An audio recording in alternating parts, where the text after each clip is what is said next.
journaliste Ndeye Mariam Ndiaye. Mesdames et messieurs, bonjour. Le ministre du Pétrole et des Énergies, Mouhamadou Makhtar Cissé, et son collègue en charge de l'eau et de l'assainissement, Serigne Mbaye Thiam, sont montés hier au créneau pour expliquer les modalités de mise en œuvre des mesures de la prise en charge par l'État des factures d'eau et d'électricité des ménages les plus vulnérables. Ainsi donc, retenons avec nos confrères du journal Sud Quotidien que selon le ministre du Pétrole et des Énergies, Mouhamadou Makhtar Cissé, cette mesure est d'application immédiate, et il a aussi ajouté que seuls les consommateurs de 250 kWh sont concernés par l'électricité. Les clients qui sont en post-paiement, c'est-à-dire ceux qui reçoivent des factures, de même que les clients qui sont en pré-paiement ou WFL, sont concernés par cette mesure. Dans le quotidien Le Soleil, nos confrères décrivent qu'à la suite de son collègue, le ministre Serigne Mbaye Thiam a lui aussi abordé la question des factures d'eau. Avec une enveloppe de 3 milliards de francs CFA, l'État a pris en charge le paiement des tranches sociales de tous les clients en milieu urbain.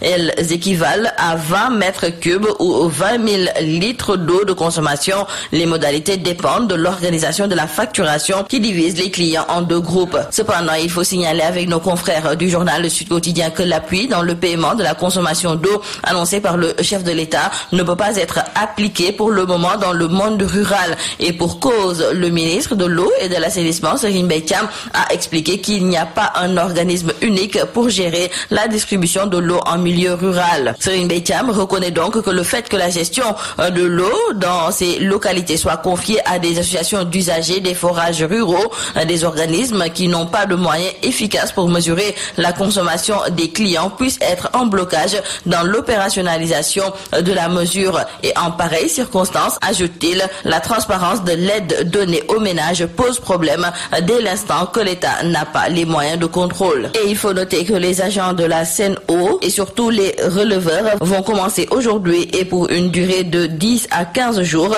le relèvement des compteurs. Et nos confrères de Wa Grand Place qui nous en parlent nous expliquent que chacun des 800 agents fera 250 maisons par jour sans protection contre le coronavirus. La menace a été exposée à la direction générale qui a carrément fait savoir à ces releveurs qu'ils n'ont qu'à faire leur travail, sinon ils seront licenciés. Louga est devenue la 8e région atteinte par le coronavirus. Selon nos confrères du journal Les Échos, c'est un grand commerçant très connu dans la capitale du Niambour qui a importé donc cette maladie. Et ce qui est grave dans son cas, c'est que c'est un cas communautaire, c'est-à-dire personne ne sait où il a chopé le virus. La commune de Kermassar, quant à elle, compte 5 cas en 3 jours et selon nos confrères du quotidien LAS, cette commune risque d'être manifestement le futur épicentre de la pandémie à Dakar. Une mauvaise nouvelle qui a poussé le préfet à ordonner la fermeture des centres commerciaux et des restaurants à partir d'aujourd'hui. Quant à Hissène Habré, il faut retenir avec nos confrères du journal Dakar Times que le juge d'aménagement des peines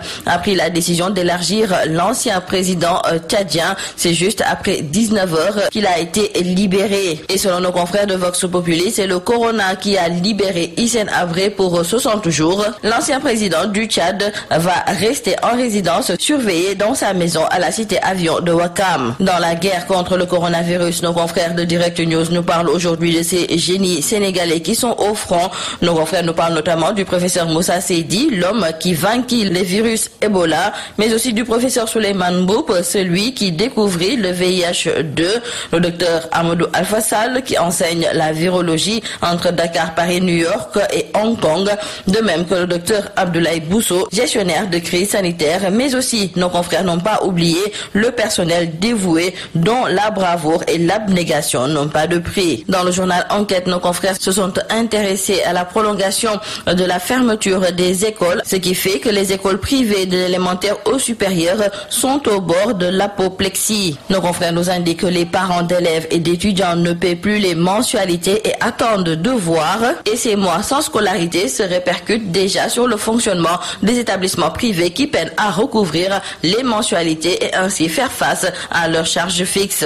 Et nous terminons par cette affaire de la mort de Iba Thiam. Elle est morte par overdose. Nos confrères nous indiquent que dans cette affaire, c'est le clan de fils à papa qui est mis en cause. Un clan composé de rejetons fortunés, d'enfants gâtés et de petits dealers. Et au-delà des faits, c'est la mafia des Almadies qui s'ébranle et les profils entre les mains des enquêteurs renseignent que cette affaire qui en cache d'autres couvre des relations complexes et des enjeux inestimables. Et toujours concernant ce dossier qui n'en finit finit pas de révéler encore de ses secrets. Nos confrères du journal Tribune nous parlent de 6 suspects qui sont déjà en garde à vue depuis samedi dernier. Nos confrères nous parlent notamment de l'agent qui escortait les gosses qui a été mis aux arrêts. Un autre fils de milliardaire en garde à vue. Cependant, le fils de Saher Seck n'était pas de la partie et nos confrères nous indiquent qu'en 48 heures, le dossier a été confié à 3 brigades. Qui veut étouffer la mort de Iba? C'est la question qui barre la une de nos confrères du journal Tribune. C'est tout à vos journaux et très bonne lecture. C'est tout à